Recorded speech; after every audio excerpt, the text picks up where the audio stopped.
We are going live. No, we are live. We're not going live. We are live with Mark Moore and who's that other guy who sings? We'll think about it. Andy Lund. Yeah, 1 second. We're live.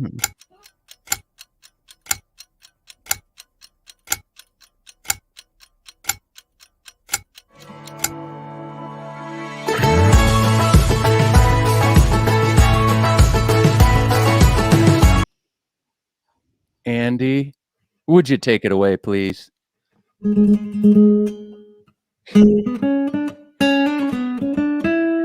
What time is it?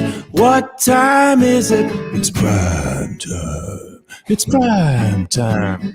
What time is it? What time is it? Prime time. It's prime time. Oh yeah! Ladies and gentlemen, boys and girls around the world. Hey! It's Tuesday. It's Tuesday tonight. And on Tuesdays, you were going to say something, but you didn't, Jay. We talk about guitars. We get a little weird. We get kind of nerdy, but we try to have fun, try to keep it light, keep it real. And tonight, we're excited to learn more about the way we make guitars from Milling Department Supervisor, Mr. Mark Moore. Hey, Mark. Hey. Welcome to the show that you didn't know anything about until a couple days ago. Right? Yeah. Hey. Ready or not. How you doing, Lindsay? Hello. What's up? Girls. And once again, Mr. J. Parkin. Hi, Jay. Hi, Andy. Hi, Andy. What guitar are you playing today, Andy? I'm glad you asked. This is what's called a grand theater. This John is Moore. John asked, look. The Nash. Yep. Look at that. You play that guitar often, Andy. Is it because it's the only one you have? No, I have a couple others, but I like it. I like how it feels. It's a good size, good shape, nice and small. Yeah. I dig it. Hey, Jay, maybe we could have a part of our show called What's the Stupidest Thing You Did in the Last Week? Because I'll admit, I'll start it off, okay? So last week, you said, hey, Andy, how are you getting that great zoom tone on your guitar? Because it just went whoosh. Remember that? Yeah. Yeah. And you know how I got it? I forgot to turn the phantom power on my microphone. So there was no microphone on my guitar all last week, and I was just rocking right through it, and that's how I got that sweet, sweet tone. Oh. We hung up after the show. I looked down, I'm like, oh, the mic was off the whole night. That's cool. That's no problem. That's the stupidest thing you did this week? Let's talk to that. I like this. It's just embarrassing because this is such a high-tech show. Very. And, we're pros. We're all pros on the show. Well, let's get into it. Then we're going to come back to this segment because I really like this off-the-cuff segment we have here. It's great. Okay, ladies and gentlemen, Mark Moore is on the show, Milling Department Supervisor. We promised you that we would bring men and women from our production team onto the show. Well, we learned that a lot of our production team, they don't even know the show exists. So, like Mark. So, I asked last week, I've been trying to get somebody from the milling department on for quite a while and maybe, sent a few emails. And I got an email back from someone on the team that said, nah, I'm not interested, but Mark will do it. You're not going to call him out? All right, Adriel. Adriel sent a text or an email and said, hey, Mark will do it. And Mark said, yeah, sure. I'll do it. Here we are with Mark Moore. And this is going to be a good show because we're going to deep dive into the milling department.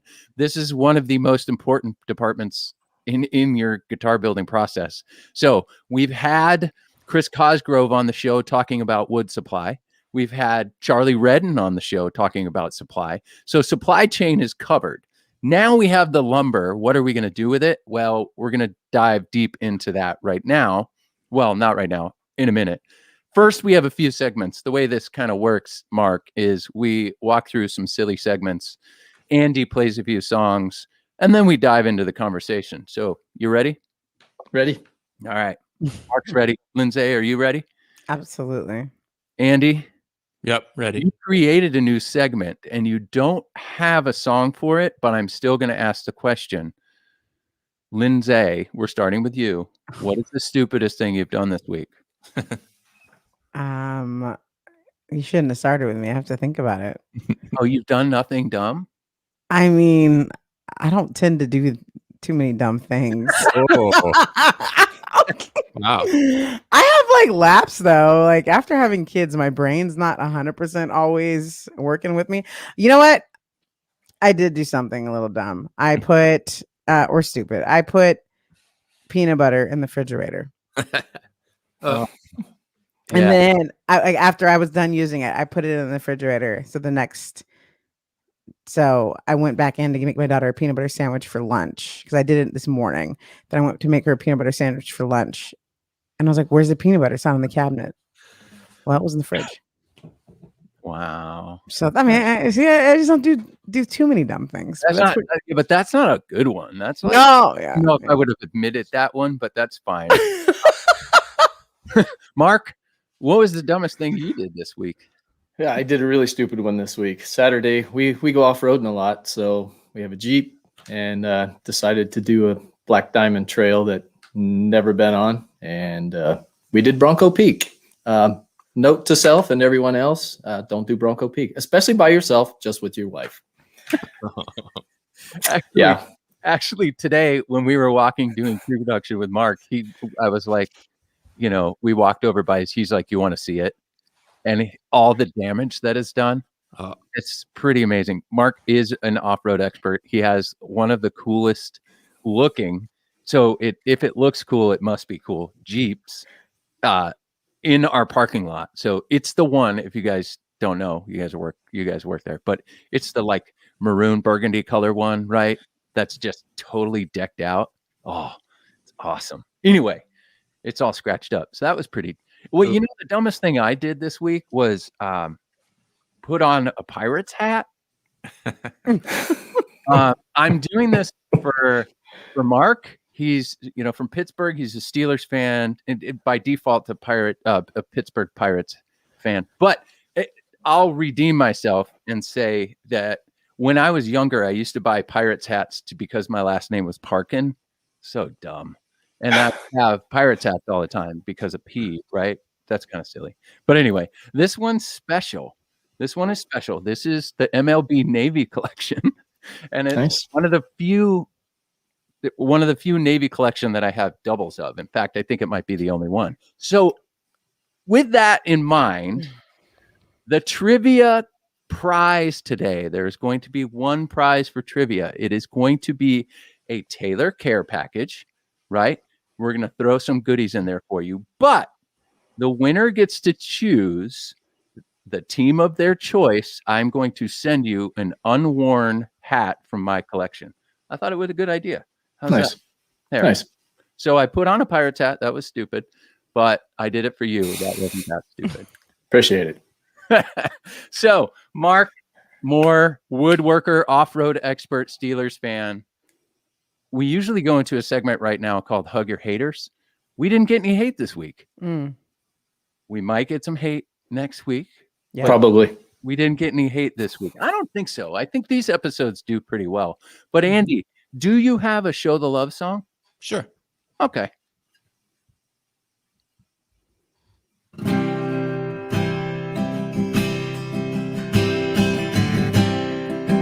Everybody needs a hug these days, and tomorrow seems like forever. A worry-free handshake would be so much welcomed. Sharing air is only natural.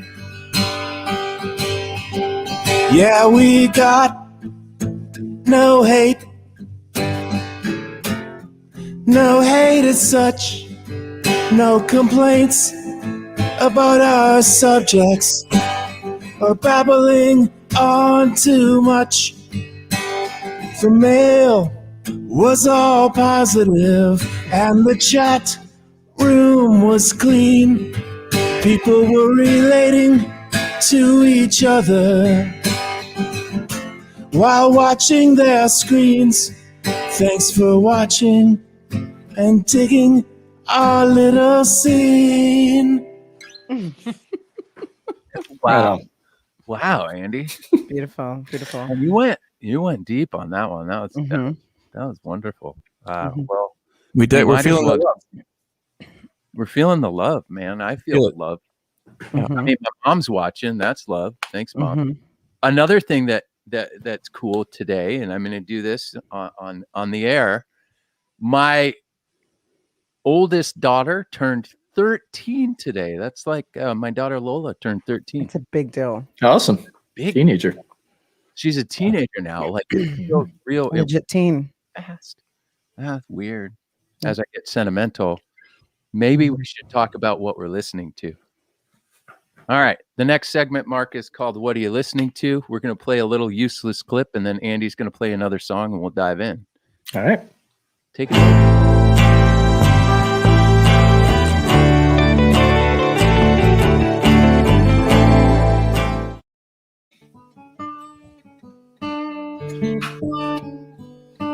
At the end of the day, did you turn up and play? Was there a reveal? And how did you feel? What's new? What's new? What are you listening to? What did you listen to?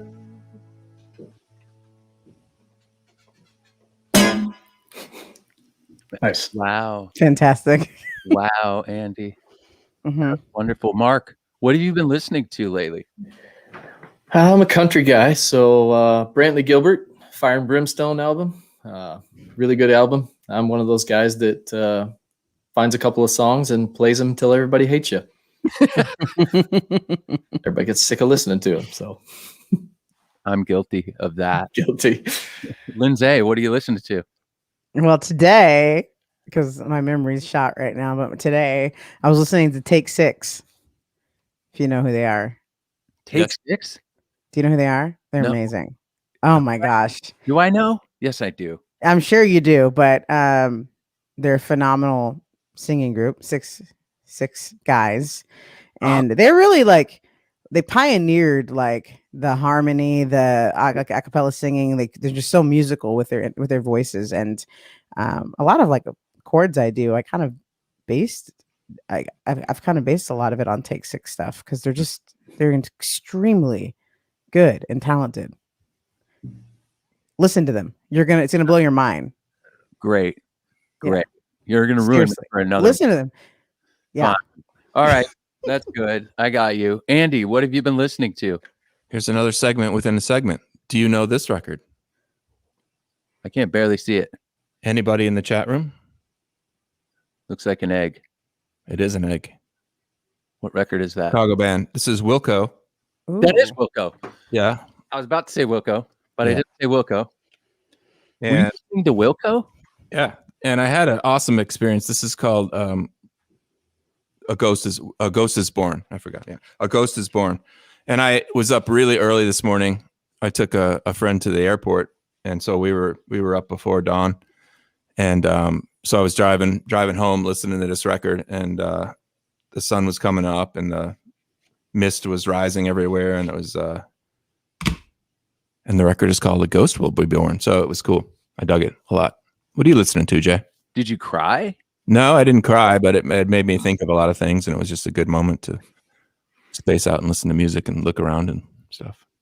Well, what am I listening to? So there's two things. One, I listened.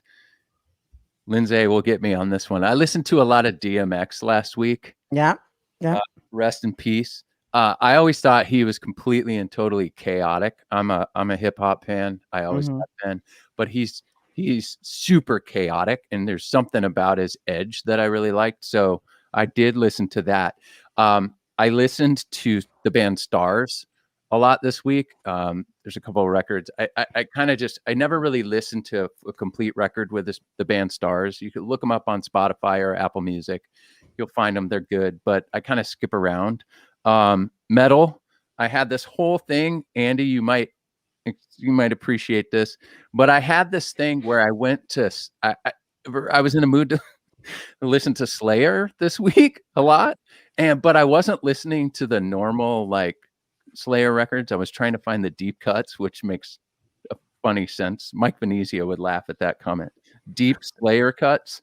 And then today we got a really interesting, and the three of us, Mark, we work in the artist relations team. And sometimes when you get one that means a lot to you, when you have an artist who really wants to work with you, but you've been a fan for a long time, it makes you really excited. And Lindsay and Andy, I got this random communication today from the band Less Than Jake. You know that band? Do you know the band? Right. Right. Yeah. Right. So, which is like childhood, not really high school, like heroes, that band. And all of a sudden I got a random like, hey, we'd be interested in playing Taylor's. And it was like, yeah. Nice. That's how that went. Sweet. Anyway. Nice. All right. Let's get going. So Mark, a lot of what happens here is it's a guitar nerd talk show. So we do talk a lot. And sometimes we talk too much. So when we don't get hate, we really talk a lot in the beginning of the show so that we get hate next week. Gotcha. Let's do it. Mark Moore, you were voluntold to do this episode of Taylor Primetime. Didn't even know the show existed. Again, milling department supervisor. You're one of the supervisors on the milling team. It means it's a very, very important part of the build process, making sure the lumber is right for building these instruments. But you know the question that I always ask, because you did do your homework and watch an episode or two. Mark Moore, what in the heck do you do? Well, it's broad. If you're looking at the mill as a whole, we're three sections. So we have rosette department, laser department, and the mill. But if we're staying out in the mill, we bring wood in, wet wood, dry wood, and we try to orchestrate it, cut it, make it into everything that we need to make it into, and get it to the right departments, get it dry, get it, send it back across the street. We've got a lot going on. We bring a lot of wood in on night shift that I'm the supervisor of. Our main thrust is keeping necks for the neck department. So we do a lot of production with mahoganies, and it comes from Fiji and Guatemala and Mexico, whatever. But we take that and we mill it down. We mill everything down and make it into stuff. So I try to orchestrate that at night and keep my guys on point, and they're good crew, great crew on night, by the way. Yeah, they are. I mean, I wish we could bring people back in for a factory tour, but it would be nice for a factory tour for people to actually be able to sit down and talk to the people that work on the production team, because there's so many really interesting stories. You, for example, you're an interesting story. You're a woodworker. I found out today that you make everything, guys. He was showing me these beautiful rings that he makes. He just made like a beer koozie out of what maybe the yield or what would come out of a sound hole cutaway, or yes, after punching sound hole out. But how long have you been working with wood? I mean, you are an honest to God woodworker. Well, my dad was a master carpenter, so he was a real craftsman. So I was picking up wood pieces and nailing them together when I was 8 years old. So I've been working with wood my whole life. My dad and I built homes together for 25 to 30 years. We had our own business, so we designed them, blueprinted them, and built them from the ground up. I've cut trees out in the woods and skidded them out and processed them. I built furniture out of them. Always had a passion for wood, and continue to do that today. And now I've moved from just regular woodworking into guitar building, which is a whole different ballgame. It's totally different. I thought I knew wood until I got here, but it's completely different. Moving from building a house to building a guitar, not the same. Definitely not the same. Not the same. There's some decision making there and some tolerances that you have to think about, which is really interesting. So later on in the show, for everybody watching, we're going to play a little game, kind of like milling department tooling roulette. So producer Gabriel is going to show some clips of different tools, kind of like we did when Jim Curlin was on. But this is specific to the milling department, the actual mill itself. So Mark's going to walk through what the tooling is, what job that particular tool has, and we're going to talk about that a little. But let's keep talking about you. Off-roading. You're into off-roading.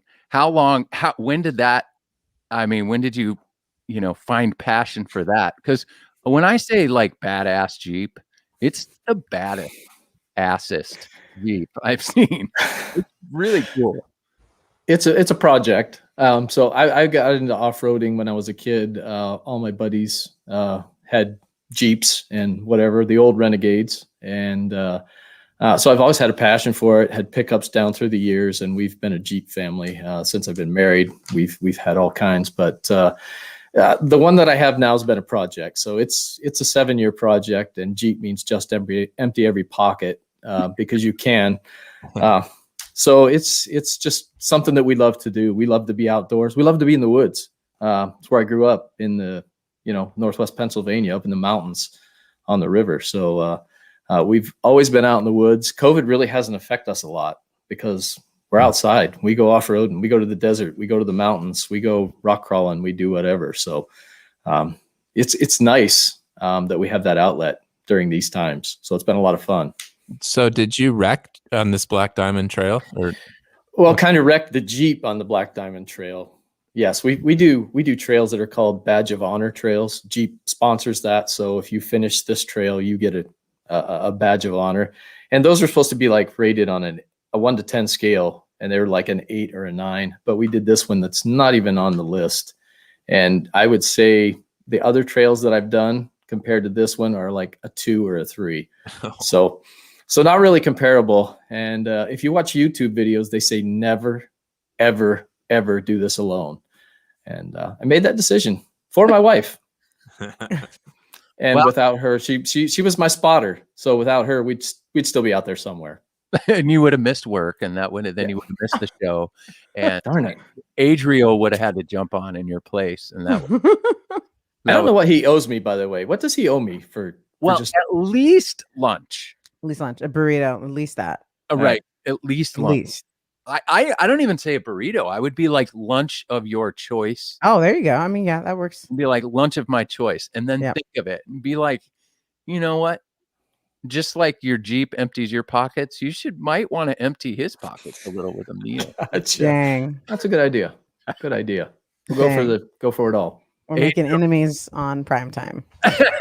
No, Adriel's awesome. Adriel's awesome. But he knew that Mark was going to be able to deliver this and do this episode pretty well. So milling, I really want to talk about the importance of the milling department. Again, we've had the woods, we've had supply chain on, we've had Cosgrove talking about wrestling, snakes and big giant spiders and all that kind of stuff when he goes out and procures wood. And then, the milling department, this is, again, we were in the shop today, and you were talking about like precision with some of the tools. Why is the milling department so important to the build process of a guitar? Well, if you think about it, we really have to take care of the wood for starters. We have to cut it right in order for it to sound right. It needs to be quarter sawn, which gives it its strength. It can't be flat sawn, which makes it weak. And when you think about wood, and you've probably heard Ed talk about this before. I think you've had him on the show once or twice or whatever. But the guys in the mill, they're getting pieces of wood that have been out there in the woods for maybe 100 years, maybe 80 years, maybe longer. And we really have to be responsible with that. And you have to cut it the right way, because if you cut it the wrong way, you've just wasted a couple 100 years. So We have to cut it the right way so that it sounds the right way, so that we can glue it together the right way and give it the right strength. We need to make the right bracing. We need to have the right moisture content so you get the correct resonance out of the wood. It's all important. And how you put it all together to make it the way that the instrument needs to sound. You need to make right cuts. You need to cut right lengths, and it has to be precision. So that when it comes out for your final cut, it's the right thickness, it's the right everything. So very important what you do. And right. No, so no pressure. No pressure. Yeah, right. No pressure. So you ruin something that's 100 years old. And you want to be responsible with the resources that we have, because granted, our resources are getting less, and there's higher demand too. So we want to keep it right and make everything that we can out of it. I like that comment, Jay, because sometimes in road shows I found when we have our humidity talk, right? It's part of the road shows. And let's promise the chat room that we won't go deep into humidity tonight, or maybe we will. I don't know. We should totally go deep. We should. Okay, then we'll get some hate for sure. Can't you guys talk about anything else?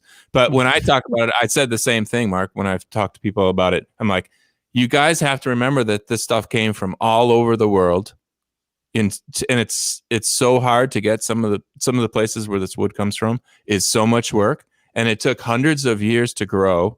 Exactly. And you can wreck it in a winter. Right? Mm-hmm. You can wreck it in 2 months or less than that with improper, if you're not paying attention. So I read that comment resonates with me, with, appreciate it. Take care of it. Yeah. You can recognize wood in one cut if you cut it the wrong way. So it's important to look at what you're doing and know what you're doing. And like you say, humidity. Yeah.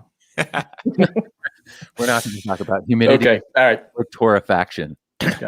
Gotcha. Oh, Bob made us swear we would never talk about torrefaction again.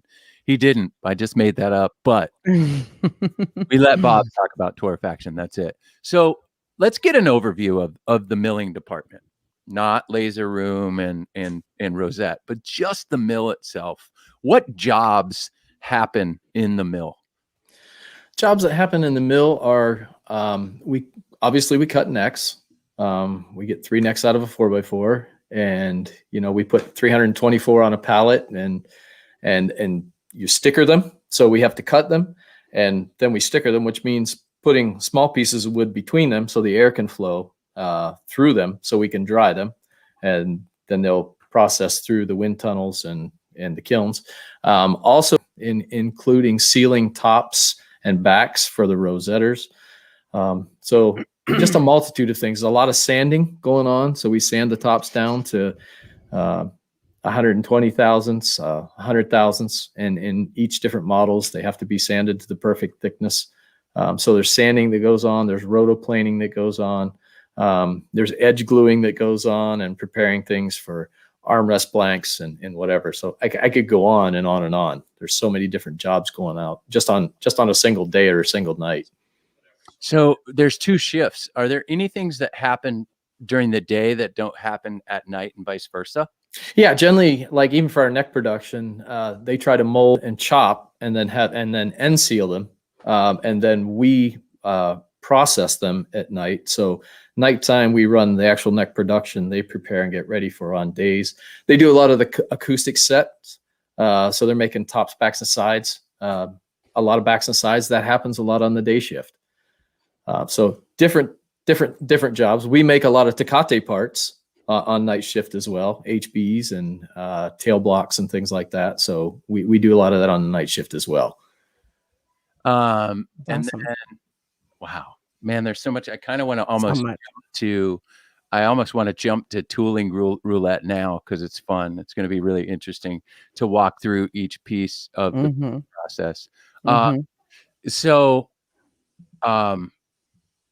Let's do that. I think that'll be fun. I think that'll add some edge to the show real quick. So Gabe, you go ahead. Here's how this is going to work. We're going to play a clips. Some of them are about 15 seconds to 30 seconds long. I think there's one in there that might be closer to a minute. But we're just going to watch these now.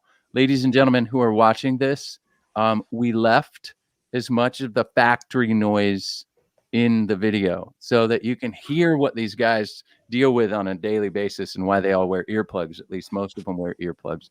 So you might want to get ready to adjust your volume just a little bit. I'm just being real with you. But Gabriel, why don't you pick one and then we'll go through and Mark can walk us through what's happening after we see the clip.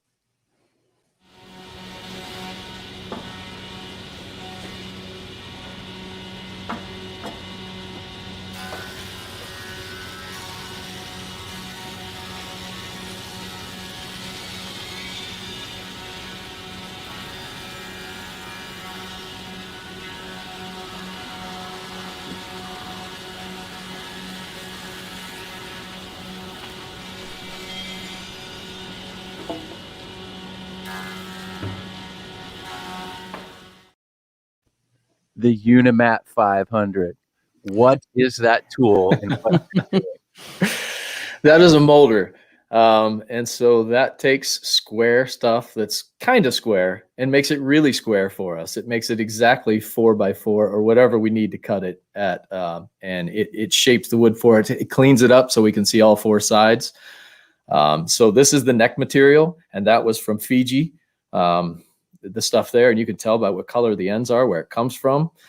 So that they're taking it from rough form and milling it to a good 4x4 so that we can look at it, so that we can turn it and get a good view at it to see where the knots are, to see where the end checking is, so that we can cut out all the bad stuff and keep all the good stuff and make good decisions there with it. And some of that we'll be chopping a neck, and instead of wasting a piece that's in between a knot, we'll cut a 9-inch piece, and we'll make pepper blocks out of it, or we'll make Solo B blocks out of it that we give to Candace over at Solo B. So we try not to waste anything out of that, but that molder right there has a head on every side. It's actually got 5 heads on it that's cutting all 4 sides of that piece of lumber and making it to the right shape for us so we can mill it down to make necks out of. That's incredible. So I see sometimes when I've walked through there, and we don't have any footage of it, but I see a lot of blades being changed. How often do the blades get changed in those, and why would the blades be changed? Well, the blades get changed every day at some point, and each head has to come off, and you check the blades to make sure they're sharp, and we can turn them around to use each side of them. But when you mold rough lumber like you just saw there, a lot of that lumber is dirty. It has grit on it, and it doesn't take a whole lot. Some of it has staples in it. So it doesn't take a lot to chip the blades. So when you're done with that, then we might need to mold finished necks. So you have to change the blades out. That means pulling out every head and pulling the blades out, turning the blades or replacing them with new blades so that we can mold finished necks for the next process, because they do that every day as well on day shift. They take the dry necks that we've already processed on night shift, and they've gone through the drying process, and then they'll take those necks and finish them so that they're ready to go to neck department. Interesting. That's great. All right, ready for the next clip? Sure. Gabriel, choose and show us the next clip, please.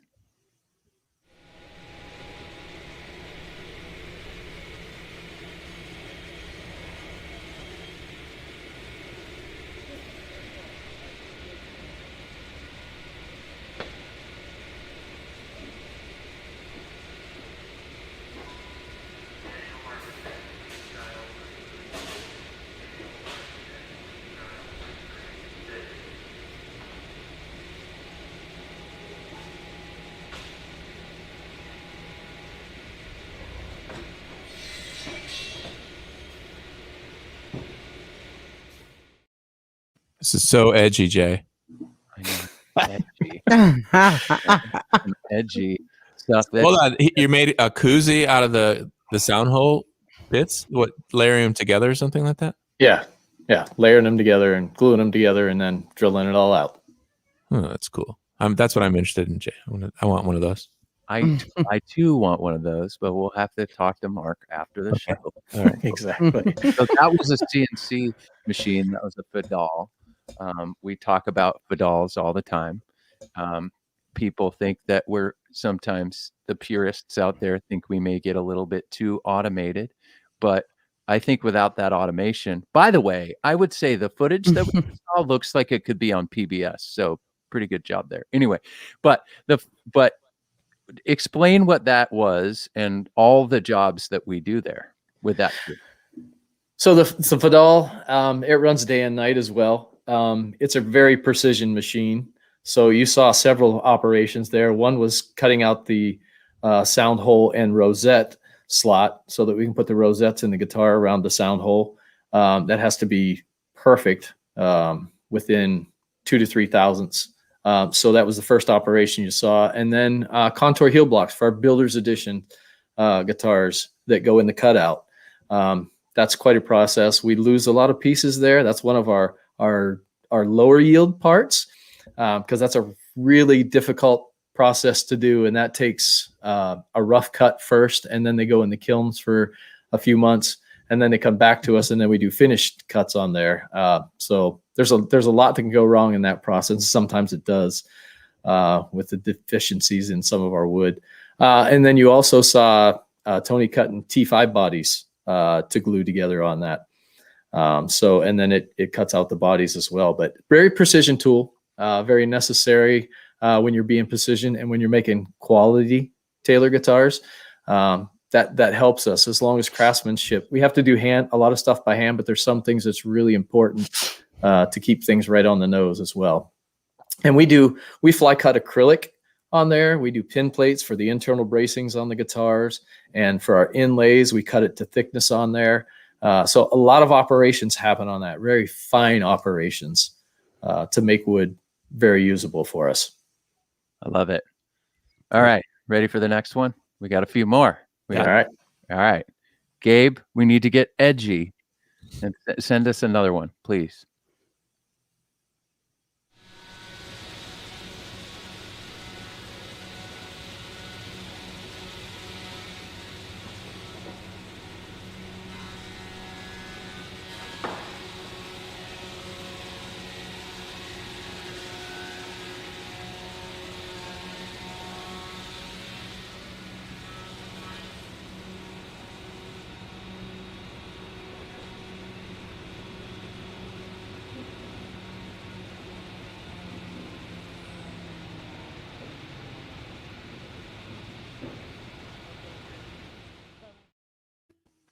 Well, that looks like a couple of tools, both of which were not working, but at least the humans were working.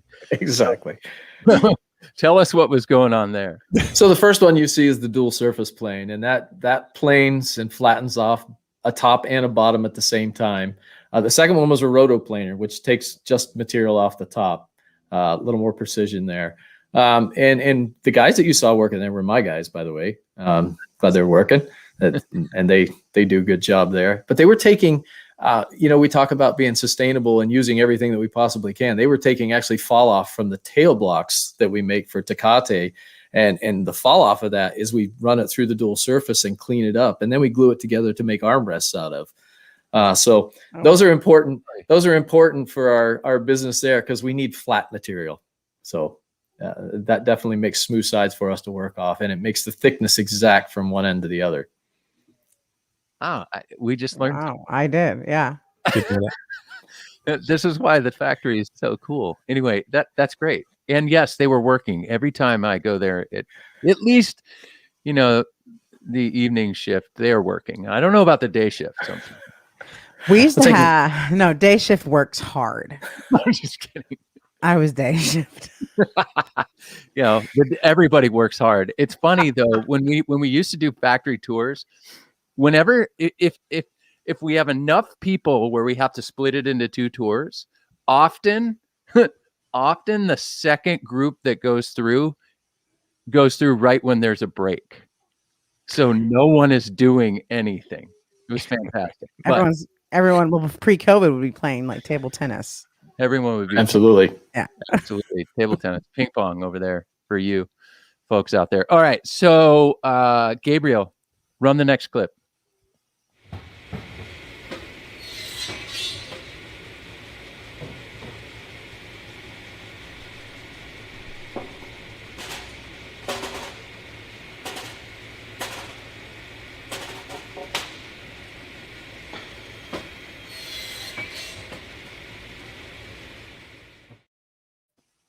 All right, that just looks dangerous.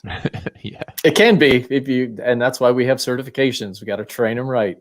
But that is the jump saw, and that's what we make the length with. We make several different lengths at the same time on that saw, and it's interesting to see because you saw Justin there turning that material as he was cutting it because he wants to see the best side and he wants to see where the knots are. And he ran it through and chopped a heel block, which we get 3 heel blocks out of. And then he ran the neck right behind that. And that's important operation. You have to do one after the other because the grain has to be the same orientation and the color is the same. So we chopped the heel off one end and we chopped the neck right next to it, or vice versa. We chop the neck first and then the heel after that because color, grain orientation, wood grain, everything has to match up. So you're getting right together there. And so also he's chopping off that, pepper blocks off that. He's chopping heel blocks off that and making the cuts work. Baby necks that we send to Tecate off there. So he's trying to make the best decision he can off that saw to get the most out of that piece of wood. So it's a responsible job. You have to be responsible and be smart when you cut things. So Yeah, there's a reason why I would nope. I'm probably yep. It's a tough one. That job. I mean, it's pretty insane.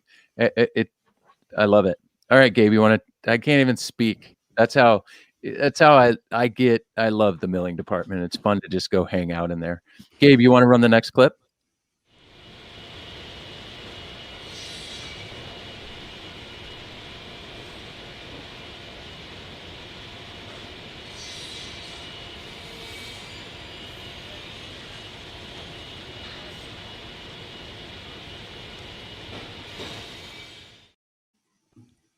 All right. What was that? that's called the time saver, and it does save a lot of time because that's a sander. If you had to do that all by hand, we would spend years and years and years sanding here, and we wouldn't put out too many guitars. That's the reason for a lot of the machines is just our guitars are in so big of a demand. We have to use big machines like that. So they're sanding down backs, tops, and sides in that, and they're taking them to the exact thickness depending on the model. You have to sand it to a certain thickness because Andy wants the sound right. So he has designated each model to get the right thickness. So you're just trying to get that wood the same thickness the whole way through. So they're sending them through there. He did a good job. You got night shift and day shift on that one. We're sanding the backs, Enrique, and you see him turning them over and inspecting them. They want to make sure that nothing's left behind, blemishes, once we glue them together, because those are a book match. So you're gluing them together in the middle, and you want to make sure there's no edges left on those. So they're smooth front and back, middle, everywhere. So another one of those pretty particular processes that we have to stay pretty close on. Oh, we got an interesting question in the feed. It said, do they color it black? So what you were seeing, I think they were referring to the rosewood that was going through. That was just natural rosewood, correct? That's natural rosewood. Yes. There's no coloring on that there. We stain a lot of our guitars after that process, but we see none of that in the mill. That's one of the things we don't get to see a lot of working in the mill. We don't see the finished product of there. So I take my guys on what we call road trips every once in a while when we're allowed to go to the other department and see what we've produced. And after it's finished, then they're like, wow, that's nice stuff. So that's a treat for us sometimes. Yeah. That's great. Gabriel, next clip.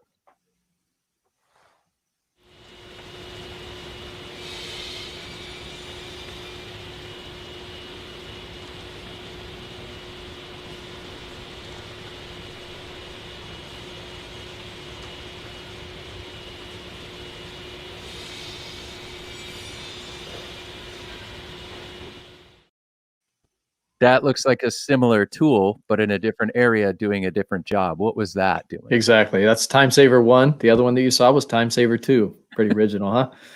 Yeah. So that's another sander. And that was Ramon on day shift, and he's sanding tops after they've been rosetted. They're in rough form when he gets them because they've been we've had the purfling or the wood, whatever they're using on the particular top. They've been installed, they've been glued in, and have been epoxied. So you got this pile of epoxy on top that's gone down in there, and now you have to sand it out to make them finished. And so that's the last step in the process to make a top ready to go and be sent to the next department. It would get sent to body department from there.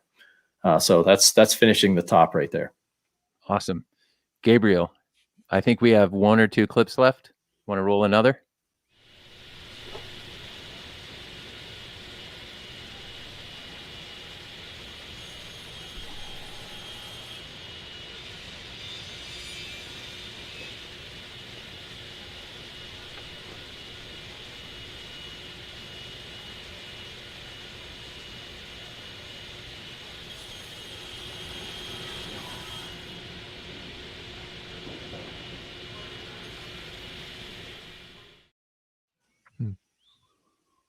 And another combination of tools there.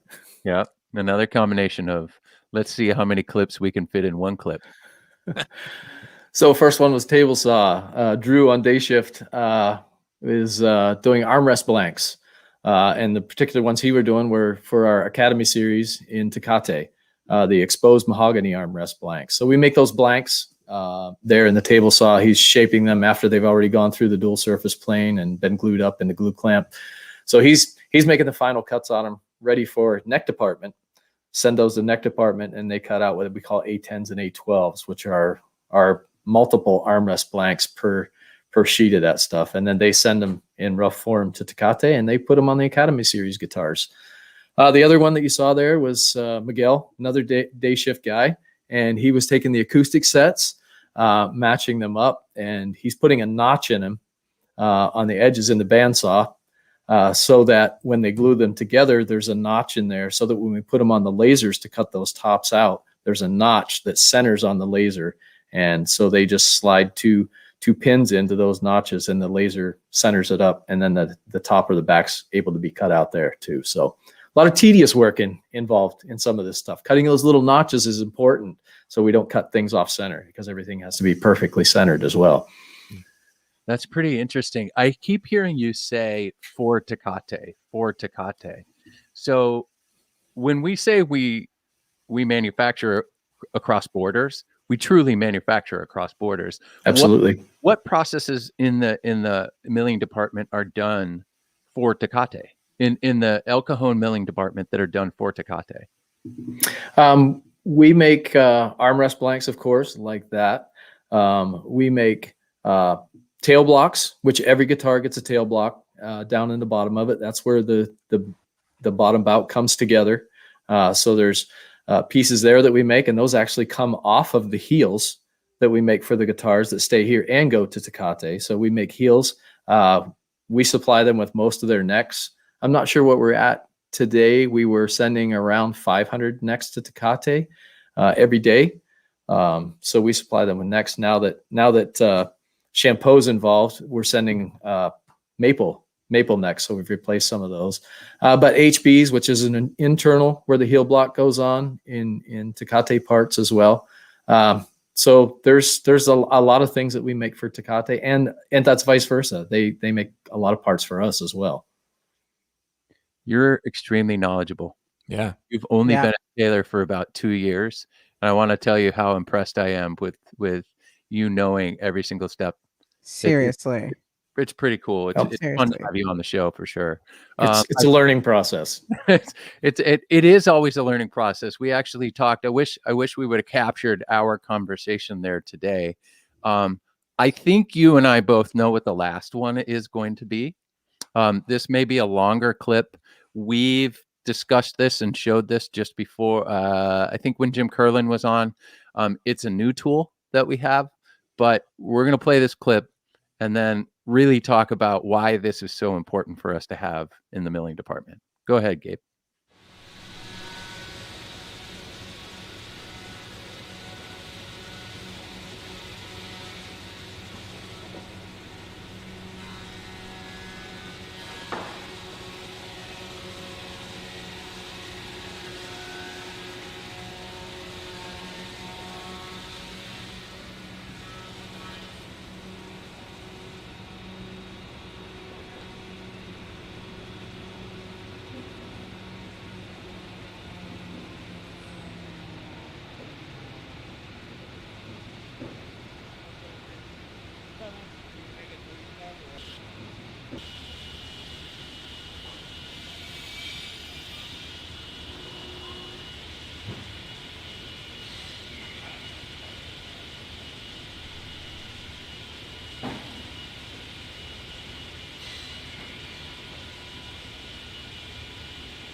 Yeah.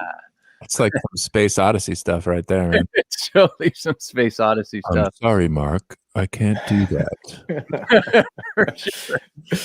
The funny part is, before we get into what it was, I want to talk about real quick who was operating it. The guy that's taking me to lunch. Yeah. Yes, that was awesome. What was that tool? What is it all about? And why is it so important that we have it? That's our new liner saw that we waited 8 or 9 months for, that COVID really held up. And that saw is going to make life a lot easier in the mill. We have a regular resaw like that, that's just a manual saw that you feed one at a time through. This is our liner saw, and this is for cutting acoustic sets. This is backs and sides. And as you saw, you can cut 4 billets at a time on that, and it's automatic. It's a CNC resaw that is making life worthwhile. It's miserable to do it on the old saw. Blackwood is not our friend. Cocobolo woods like that are really hard to process on just a single resaw, because those woods are so hard and they're so difficult to cut and so wet to cut. You start cutting them and they're crooked and they don't come out right on a regular resaw, and that has really made our life a lot easier, because well, I was just over there a half hour before I came here, and engineering's helping us work the bugs out of it. We haven't got it down pat yet, but it's really going to be a lot of fun, and we're going to be able to produce a lot more and a lot of better quality stuff as we use this. But engineering was over there. Wayne was over there with Adriel fine tuning it, and some of the stuff that was coming off of was Blackwood, which on our old saw, if it was within 10 to 15 thousandths from corner to corner, you called it a good day. But this saw, and Adriel just measured a few that were coming off there, and they were at 175 thousandths, 175 thousandths, 174 thousandths, and 175 thousandths. So within a thousandth of an inch, which is crazy to think about that when you're doing wood. But this saw is the real deal. They've got 3 of these over in Medinter at our plant over there, and so Bob wants us to be able to make a lot of parts and cut a lot of acoustic sets. So this is really helping. And like I say, we're working the bugs out. Haven't got it dialed in completely yet, but we're talking up to a couple thousand sets a week being able to produce from a saw like this. So it's a game changer. And what's the difference between the manual liner saw that we use and do we have a name for this thing yet? Did you guys name it? We haven't named it yet, and we'll have to think about that. Maybe you guys can put that out there. And we need a name for that, everybody in the feed. We need a name for that saw. It's like a giant deli slicer. It's like a robot deli slicer. Anyway, but comparatively, what would you make on the manual liner saw? How much output would there be in a day versus this? You may get a couple hundred sets of Blackwood. You're probably not going to get that many. And on a saw like this, you're talking deep into the hundreds. Once you get this fine tuned and get it in, you can run a lot of material off that. They've had pretty good luck with some softer woods like sapele and things like that got nice straight grain and things like that with it. It's just phenomenal. But to make the comparison, at one point when we were resawing Blackwood on the manual saw, I had 3 guys rotating out, pushing that hard, and just wearing them out in a night to cut Blackwood. And this, you stand back and you go, man, I kind of hate that saw. It makes it look so easy, but it's a good tool. It's a great tool. So we're happy to have it. Linus. I like that. You should give it a human name. Like it, because it is dirty too. Makes a lot of sawdust in a short period of time. Well, it's so fantastic, Mark. Thank you so much for hanging out with us and doing this. I'd love to get some questions from the feed if you guys have any. You know, he knows things that are a thing or two about measurements, thicknesses, and variables when it comes to backs and sides, which is really interesting. I like that you say, you know, Andy wants it to be a certain thickness for a certain guitar. I mean, that's how detailed we get. It's really I mean, it's wild. The Right. easy button. That's a good name for it. Easy button. Yeah, and it's crazy how good they want it. Let me give you an example of a conversation that I had with Andy last week. Andy is crazy to talk to when it comes about wood. He is just a genius freak guru. I'm just going to say it, him or Bob. I wish I knew a quarter what those guys knew. But we were looking through tops that had come up from Tecate, and Andy looked at the top, and Adriel and I were standing there, and Andy looks at it, and he said, that is going to be a great sounding top. And we just kind of looked at him like, how do you know that? And then he went off into this. He said, look at the growth rings. Look at the lines on this. The growth rings are perfect. Every one of them is the same exact width. It's cut quarter sawn perfectly, glued together perfect. And he said, this tree was in the middle of a forest surrounded by other trees. I'm like, how do you know that? how do you know that? And he's like, the growth rings are all perfect. He said, the climate there is consistent all year long. The rainfall is consistent all year long because all the growth rings are perfectly spaced apart. They're the same from one side to the other. And then he holds it up and says, if you hold your two fingers here and then go cut that in half to quarter scale, and you hold it up and you tap that piece of wood, listen to the tone in this wood. And you hear it resonate. And he says, listen to how long that resonates because of the perfect tone in this wood, because it was cut perfect and grown perfect. And then he picks up another one and says, this is where they came and cut other trees around it because the growth rings got real big when the water started coming in and the light started coming in. This is what Andy looks for in wood. This is why it's so important to get the right wood and get the right sound out of it, because it matters how it grows. It matters how you cut it. It matters what's around it.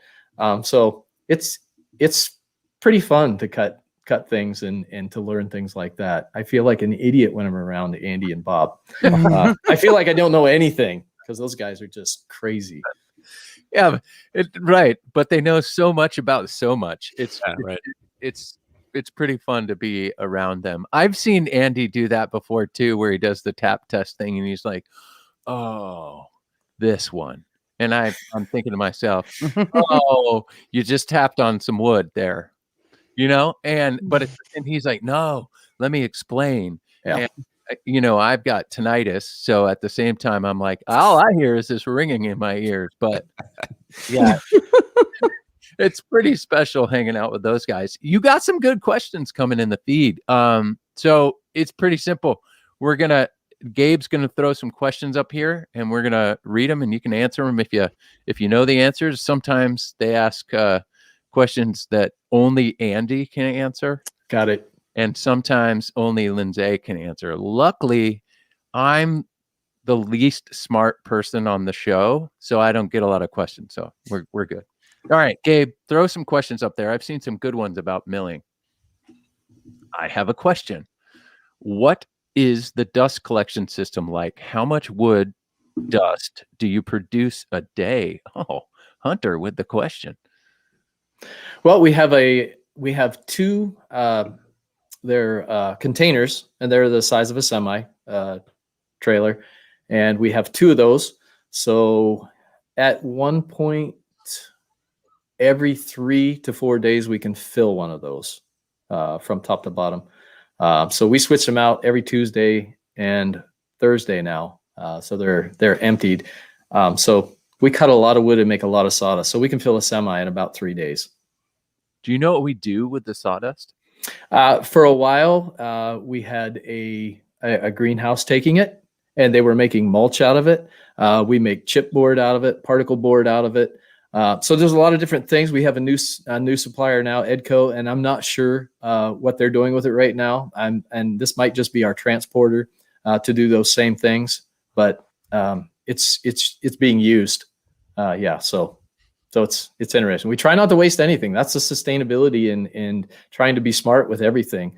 You try not to waste it, and that's part of it. That's awesome. By the way, my 9-year-old loves this show. So she's super into what's going on right now. It's fantastic. She's over here hanging out with me. All right, we got more questions, Gabe. Bring them on. Do you still use the Dodge truck green stroke sander Mr. Taylor built from scrap? in 1978, 1979. I have no idea what this is, but this seems like a trivia question down the road. Mhm. Is that is that in the body department? Maybe That would probably be in body department. There is a stroke sander over there. Really? I don't know whether it's the original one or not, but there is a stroke sander over there. I'm not sure of the color. I don't know. I think it's green. Actually, I think It may be. yeah. Which one is that? Which sander is that? It's a really long belt. Yeah. Okay. Yeah.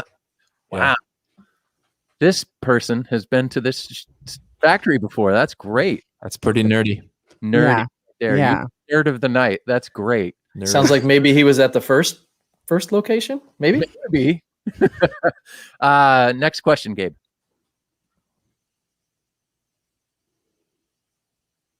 Gabe.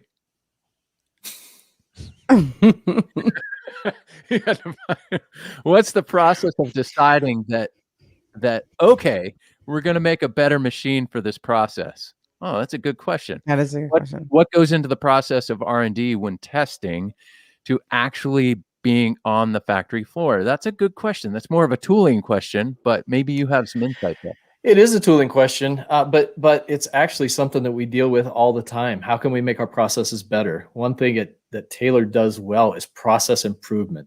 We get that just driven into us all the time. And like right now, they were doing a resaw for the ebony mill. And I saw the email of all the what they did to that resaw. And we have one of those saws. It's our old resaw. And one of the things that they put on it was a DRO, which is a digital readout. And I'm like, we can have that? Because we line it up with a block of wood.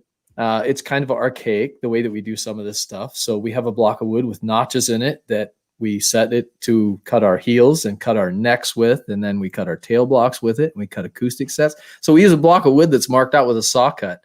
And it's like, it's going to be amazing to put a digital readout where we have a digital readout and we can just crank the fence over to set a width on our wood. So that's part of the process improvement right there, tooling. So when it becomes cumbersome to cut wood, then we say, how can we do this better? Or what machine do we need to do to have, or what do we need to build here at Taylor to make this process easier and quicker and faster? So yeah, that's when we say, okay, this is getting really rough to do. Cutting acoustic sets on our old resaw was hard to do. And the answer was the new liner saw. We can do it a lot better on that. So those are the kind of things that we look at. It's getting hard to do. Excellent. Gabriel, are you guys experiencing lumber shortages or scarcity? Oh, that is a good question right now. I know we think we got a boat out in the water waiting for us, don't we? We do. Yes, there's boats everywhere waiting at Long Beach and down south with stuff on them. It's hard to get wood right now. The lumber makers slowed down when the lumber builders slowed down because of COVID. And then when the builders turned back on, as we're coming closer to the end of this, the manufacturers of building material didn't turn it on quite as fast. So that's why lumber prices have gone through the roof. I can remember buying a sheet of 4x8 CDX at Home Depot for $6.99, and I was down there the other day, and it's $44 a sheet. So it's crazy. We do have a shortage. We have a shortage of sand belts for those giant sanders that you saw. We can't get any of those right now because they're on back order. So it's kind of putting us in a pickle here. So we're trying to get some alternatives for that right now. But yeah, we're experiencing it just like the rest of the world is. Yeah, it's in high demand right now, and it's hard to get. Wood. All right. What do we got here? Mark, are there special, rare, exotic woods set aside that custom customers can select from in the laser room? There are stashes around, and I think Bob and Andy have stashes around, and we have some unique woods around that we don't actually know whether they'll make good guitars sometimes. Like we got a big sugar gum tree that was cut out of a Balboa Park last year. And I said to Andy, what are we looking for in this wood? What's the first thing you look for in wood when you're going to build a guitar? And the first thing he said is, can I dry it? So immediately we cut it and see if we can dry it. And it came out really cool. So yeah, and we have, and with our urban ash project that we're working on right now for our GTs and our urban wood, we get a lot of this out of the city parks and stuff like that. So it has nails in it. It has bullets in it. It has screws in it. By the way, we have a metal detector now, but when we first got it, we didn't. And so Andy has some really select pieces over there where we split 16 penny spikes right down the middle. And I took them over and I said, can you use these? So he said, well, those would probably make a really cool guitar with a nail split down the middle in it. So there are some special, and there are some exotic woods over there as well. We have all kinds of stuff over there that is high-end stuff, very pretty stuff. But another thing is sometimes you think we set the pretty stuff aside. And I asked Andy about that when I first got here. It was one of the first questions I asked him. I was going through some black-hearted sassafras, and I found some stuff that just looked like flames, and it was 3D. And I was like, this is the most beautiful thing I ever saw. So I took it and I set it aside, and I said, Andy, are we going to make a special guitar out of this? And he's like, no, we're going to put it in and run it through production. And somebody out there, an average person, is going to get a really cool guitar. That's cool. That's really cool. That's really cool. So maybe there's some really high-end stuff that we set aside because, yeah, it's really expensive and not everybody can afford these things. But when it comes to just finding incredible pieces of wood, these guys want it available to everybody. So they're like, send it on. And so yeah, we have cool stuff. Yeah, Bob has a history of doing that, Jay. We did that with the last batch of Brazilian that we had. We made Brazilian guitars that were probably half what you would see from half the price of what you would see from other manufacturers. We could have held out, and especially like if we would have held out till now, it would have, it'd be triple the cost. But he wanted players to be able to get them. He wanted players to be able to. They're still expensive guitars, but he didn't want to make a trophy out of it. He wanted somebody who had a stretch for it, but could make music out of it. So. Yeah, that's cool. That's very cool. All right, Gabe, we're going to do 2 more questions from the feed.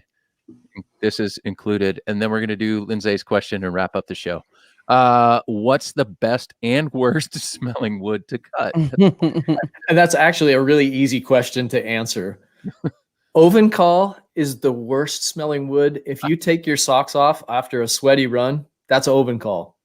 Ew. That is Ovencall, and that's the perfect description of it. The best smelling wood is Cocobolo. When you cut it or we cook it in the oven, it smells like cinnamon.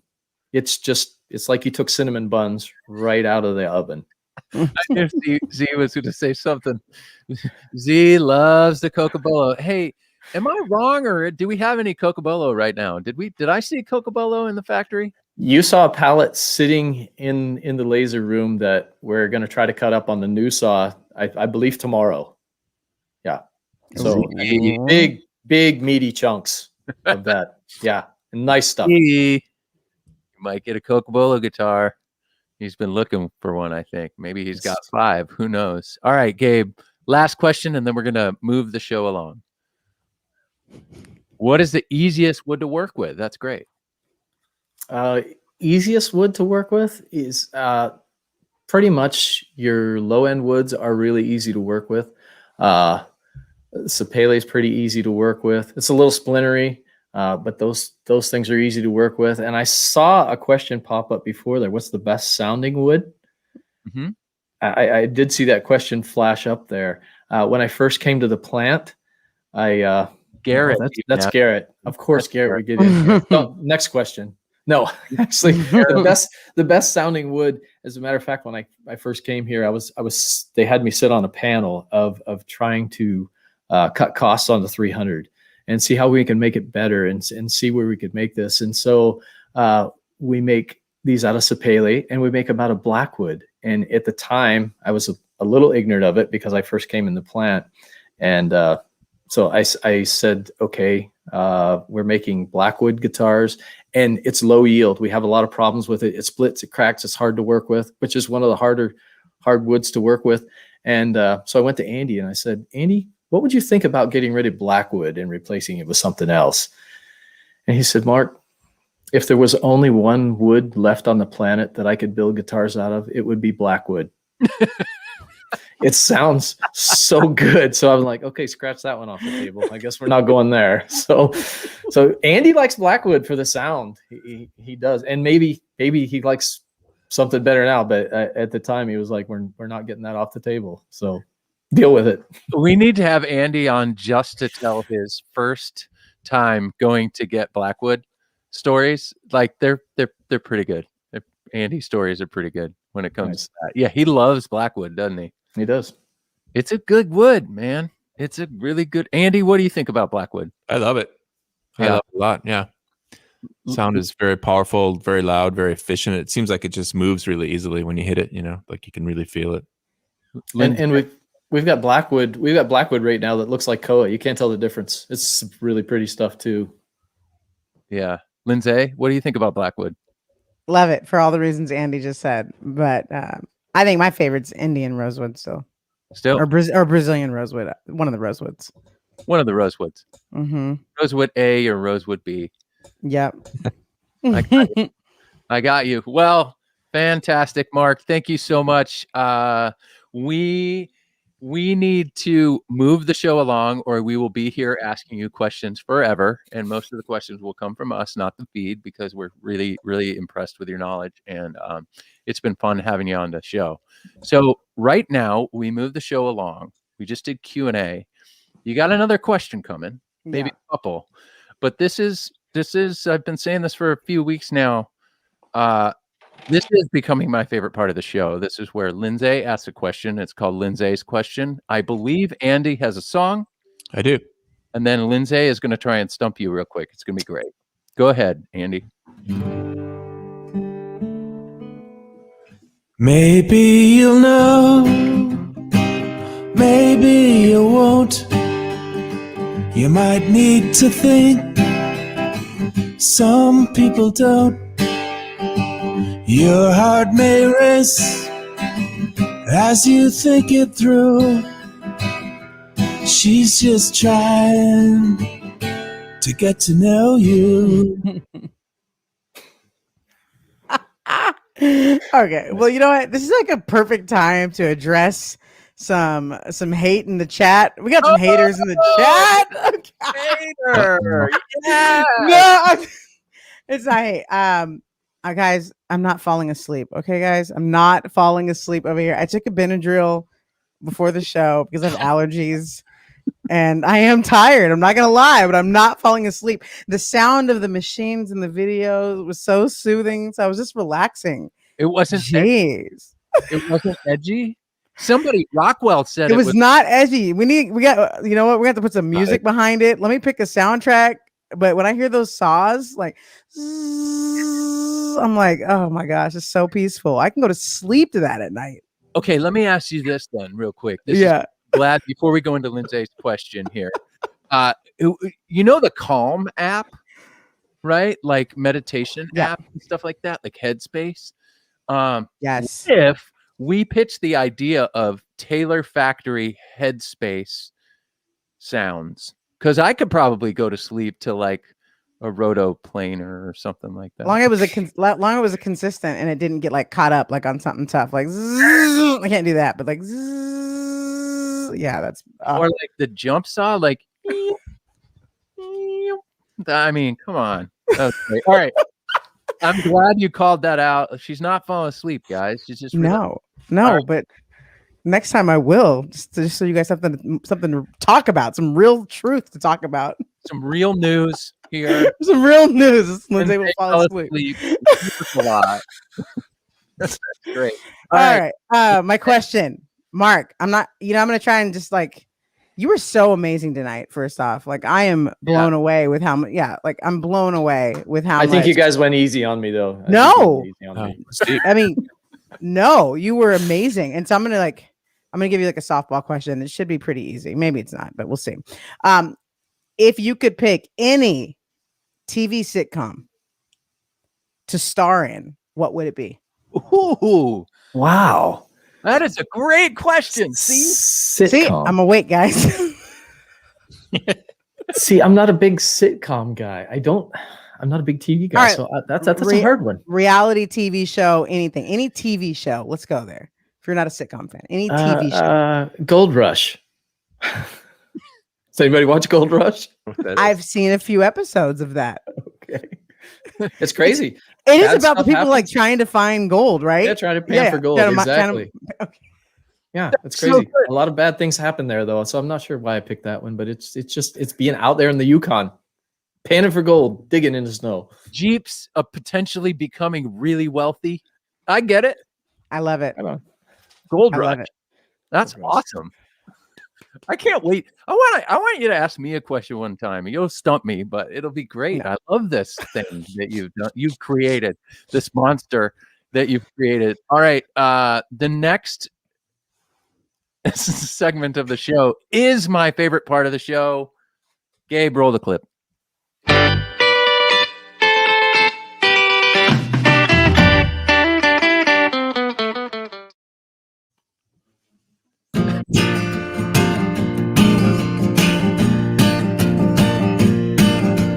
2 minutes of sports is not enough time for Jay. He never hits the wall when rapping basketball. He could talk all day about a crazy play in his Bleacher Report, but our time is short. It's only 2 minutes of sports.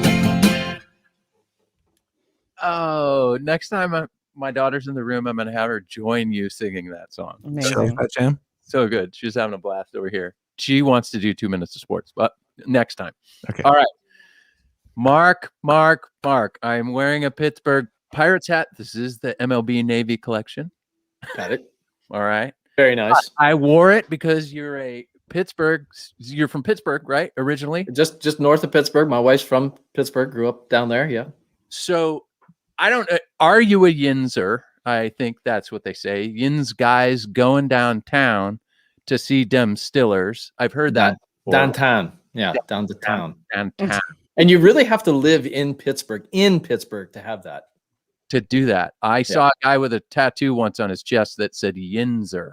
And I asked him and he explained. But Steelers, you can't hate the Steelers. I don't think it's legal for anybody to hate good sports franchises. You can hate like most of us, like a lot of us, Lindsay, hate LeBron James, right? On the court. Like you can't hate LeBron off the court or on the court, but you can kind of hate him. Like you don't want to play against him. Anyway, the Steelers, I feel the same way. Mark, what is your best, most favorite Steelers memory or moment that you've ever experienced? So are we talking play? Game you? We've gone to games. Probably my best play, by the way, is James Harrison catch in our last Super Bowl win with Kurt Warner against Arizona, that he ran 100 yards back and tackled Kurt Warner on his way down through there. And then almost died on the sidelines because he couldn't breathe. James Harrison was a bad dude. So he's my favorite play is that one in the Super Bowl. Just a cool time is sitting in Charlotte, North Carolina with my wife at a preseason game where Pittsburgh comes to Charlotte, and they do that almost every year. They play the preseason there, and wearing your Steeler memorabilia and sitting in the end zone just back from the Steelers, across from the Steelers bench, and looking out, and the entire stadium was black and gold. And the TV cameras were trying to get 4 or 5 people to crunch together that had blue jerseys on to support the Panthers to get in that shoot. We felt like we were at a home game. So that's kind of cool that everywhere you go, there's Steelers fans. You see black and gold everywhere. They travel well. So that was kind of a fun moment to think we're in downtown Charlotte and we feel like we're in Pittsburgh. It's kind of like, I mean, we have the Padres here, but often when the Dodgers play the Padres, it's like a blue stadium. Or when San Francisco plays the Padres, I don't know why. I feel like that's just San Diego. That Yeah. was like even when we had the Chargers, like we just and probably because there was a ton of transplants, like well, like yourself from Pittsburgh, and they just and then the military. So you go into a game and everybody's, it's like who's the home team here? That's why we don't have the Chargers anymore. We don't have the Chargers. It's not why, but We that's can't a whole nother story. care about football that much down here anymore. Anyway, Mark, it's been so great. We have one more segment. We're going to do a little bit of trivia. This gets weird because we're going to ask one question tonight. The winner is going to, you guys know the rules. Gabriel O'Brien and Bias cannot answer the questions. If you win, if you were the first in the feed, Gabriel will make sure we know who the winner is. You will send us an email at primetime@taylorguitars.com. You'll receive a Taylor Care Kit. We'll throw in some picks. We'll throw in some cleaner, some strings, etc., etc. And you tell me what your baseball team is, and you will get a hat from my collection that has been unworn. I will give away a hat. I don't do that. So it's special for me. I'm just kidding. You guys, I love you guys so much. It's a good gift for you. All right. Troy Polamalu. Yes. Amazing. Amazing. Dealer. That's great. That is not the answer, Charles. We haven't asked the question. All right. Gabe, why don't you throw the question up there? Ooh. How many neck plates can you get out of a 4x4? Most days it don't matter whether you do or don't know it. Now is the moment, your chance to show it. Trivia, a big knowledge on the line. Trivia. One of Jay's hats will look fine on your head. Oh, you tricked me. I was going to sing trivia. Yeah, you were going to sing trivia. I was going to sing trivia. You messed it up. We couldn't sing it. How many neck blanks? Vic, was that it? Vic G? Vic G. By the way, Vic G sounds super cool. That's cool. Right? Yeah. Yep. Got a cool profile pic too. Vic G. Mm-hmm. If you had a friend named Vic G, you would be cool. We now are cool. Mm-hmm. It's like Kevin Bacon, right? We should have Kevin Bacon on the show. Yeah. Good. We should. Let's have Kevin Bacon on the show. That's a good one. All right. We're going to reach out to our bud Kevin Bacon. We're going to have him on the show. Then you will all be 1 degree closer. Vic, congrats, Vic. Good job. 3 neck blanks out of 1 4x4. Which isn't done by many or any other guitar manufacturer, I don't think, is it? No.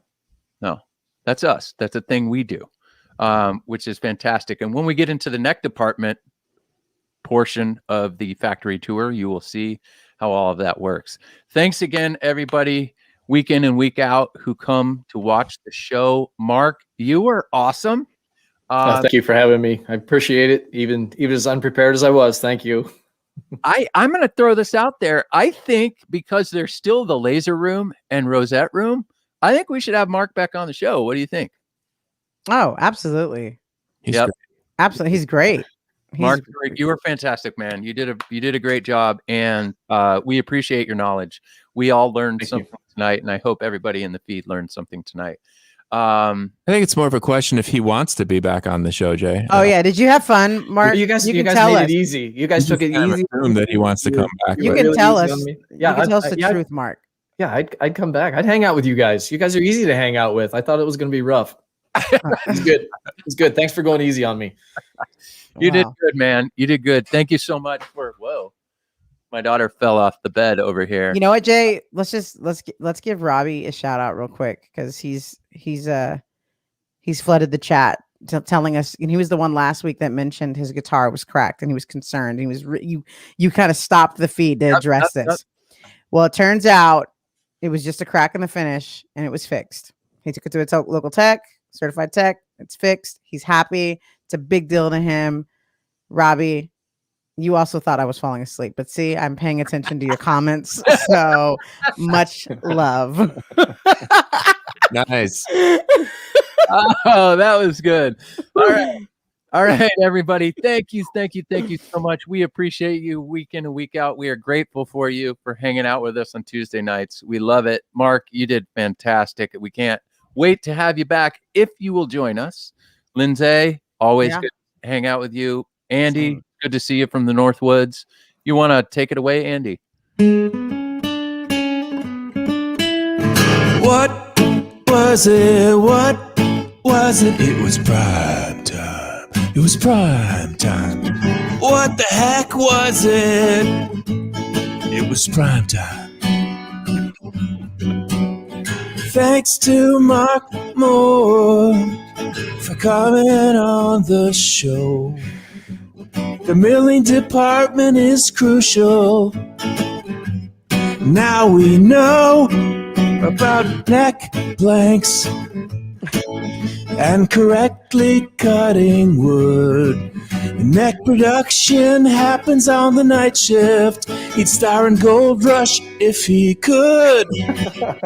Mark's a Steeler football fan. He's an off-roading dude. He likes to smell Coco Bolo, and he used to build homes. He says the time saver saves the time.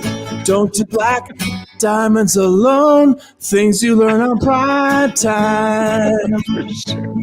On a Tuesday, we don't fall asleep on prime time. Not on Tuesdays. Awesome. Night, everybody. Awesome. Good night, everybody. Next week, by the way, we are not having a show. We are taking a week off. We will be back in 2 weeks. Good. Love So I you. can Thank you. sleep. Next week, you can sleep. Thank you. Thanks, everybody.